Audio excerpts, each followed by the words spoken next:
If you were wanting to set up an Epson EcoTank 4800, 4850, 4950, or 4750 with Sublimation Ink, then stay tuned, you won't want to miss this video. For the sake of this video, I'll be using the 4800, but you can use a similar process with those other models that I mentioned. Hey, what is going on? The printer guy here. I'm going to get right into it. We're unboxing the printer.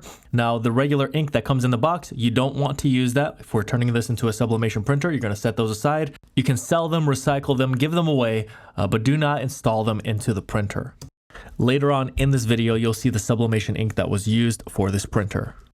A power cable will come in the box. You will want to get that prepped and connect it to your printer and power the printer on. This is a part of the setup process, of course. Here early on, what we want to do is set up the Epson Smart app. And we'll do this by simply following the prompting on the screen until we get a QR code. Now, this may be a little bit different depending on the specific model that you have, but generally speaking, this is how you will download the Epson Smart Panel app and begin the setup process for this specific printer. The reason why we want to use the Epson Smart Panel app is because it's going to help everything else as far as setup, installing the ink, setting up Wi-Fi, and that's going to help us actually connect wirelessly to either a Windows computer or a Mac computer. If for some reason you just want to connect a USB cable from your printer to your computer, you can skip this step and move on to that part of the video. There are video chapters down below, so you can skip around and get to different parts of the video if you'd like to. Once you download the Epson Smart Panel app, you will start to go through the prompting, and that will allow you to actually connect to the printer. You're going to select Add a Printer.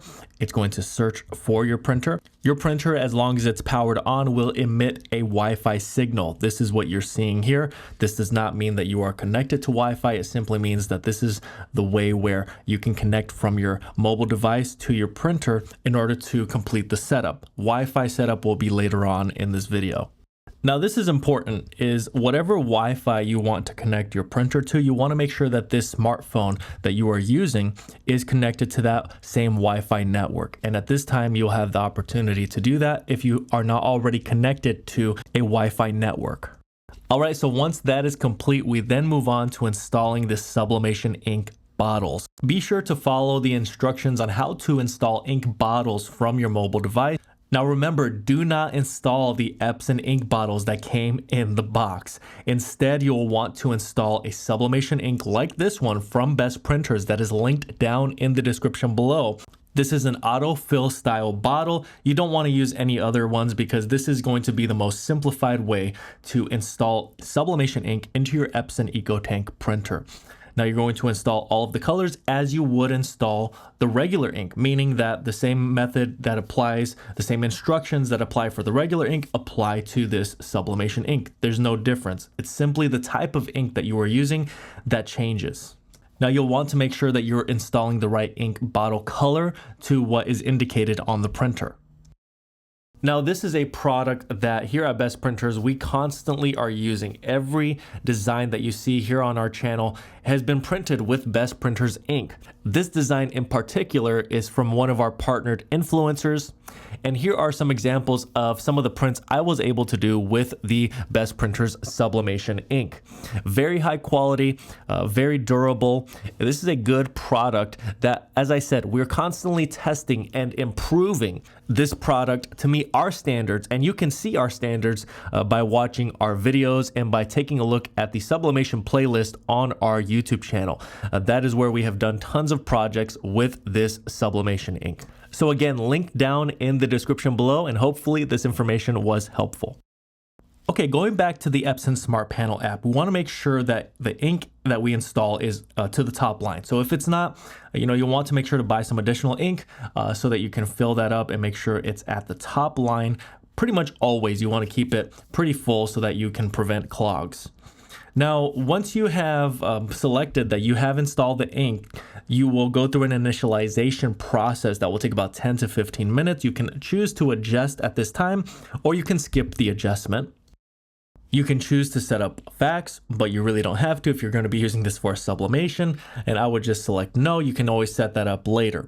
So at this point, we have pretty much set up the printer to the point where now we can connect to our PC or Mac computer.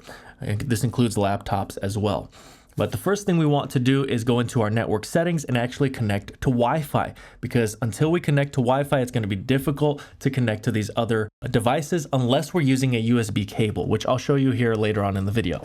So the setup prompting that is on the Epson Smart Panel app will actually take you through the Wi-Fi connectivity process. So you'll want to follow that. Once you select that you do want to connect to Wi-Fi, you will be directed to connect to your wireless network, and you'll want to input your password as well. Now you will be directed to do these things through the Epson Smart Panel app. That is why it is so important to use this method. So you will be waiting about 2 minutes once you've entered in the Wi-Fi network name and the password. Once Wi-Fi is connected, you will get that indication through the setup prompting. Now you don't have to use the mobile setup. You can simply just go to the printer and go under Wi-Fi networks, and you can connect to Wi-Fi this way also, and you would accomplish the same goal.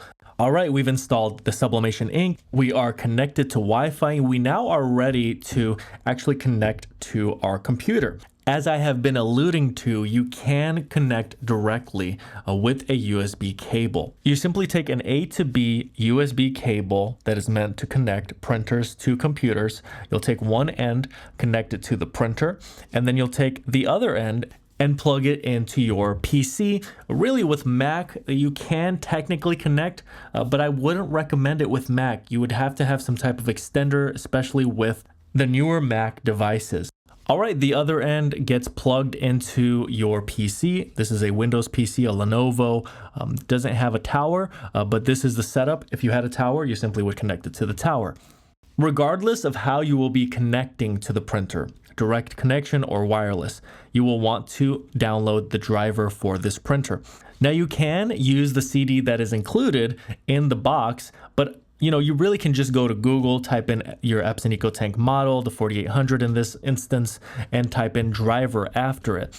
And you will be able to find online the driver for this printer on the Epson website. Don't download it from anywhere else. You'll want to make sure it is from Epson directly.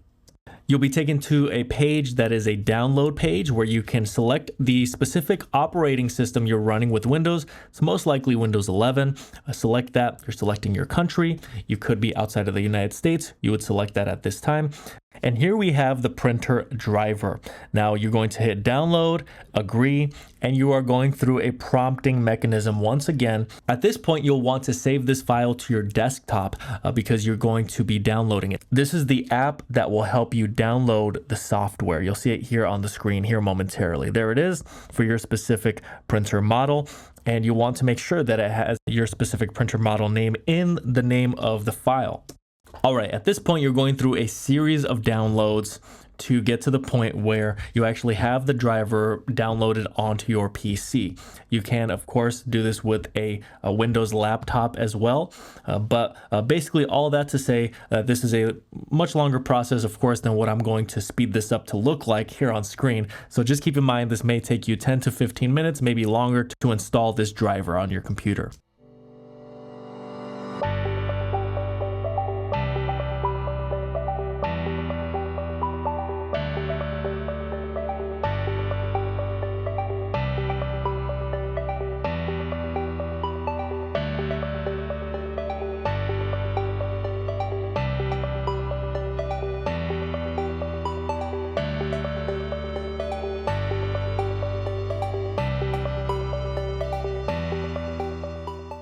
Once you have finalized the installation of the software, you are going to be prompted to print a test page. I recommend that you do that to make sure that everything is connected and working. This would indicate to you that you actually have a wireless connection if you have not connected with a USB cable. And this is the test page that will print out from that. We can now go to our settings and just verify that the printer actually is connected wirelessly. You'll simply go to Bluetooth and devices, click on printers and scanners, and we will see here that we do have it installed. You will see the printer's name along with network, in the parentheses, and that should indicate that the printer actually is able to be printed from this computer. Connecting to your Mac device is going to be much easier. You're going to go to System Settings, and you will simply scroll all the way down until you see printers and scanners. You'll click on that, and if you don't see the printer, which you most likely won't, you're simply going to click on Add Printers, Scanners, or Fax. A window will pop up with all of the wirelessly detected printers from the computer, and one of those should be the Epson EcoTank that you are setting up. In this case, I did find the Epson EcoTank 4800. I'm clicking on Add, and this will set everything up. This is essentially adding the driver, asking you if you want to add fax. I'm selecting no.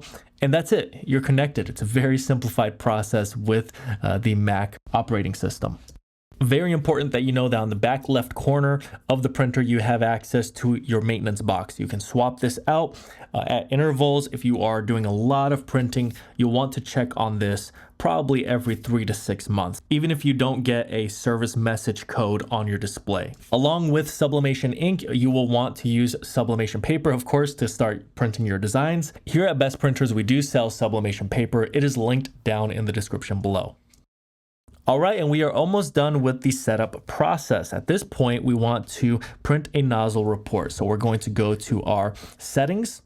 We're going to go to maintenance, select nozzle check, and this will print out a nozzle report. If you have any trouble with your print quality, make sure to use the Best Printers cleaning kit linked down below as well. I also have a repair playlist linked down below for your convenience.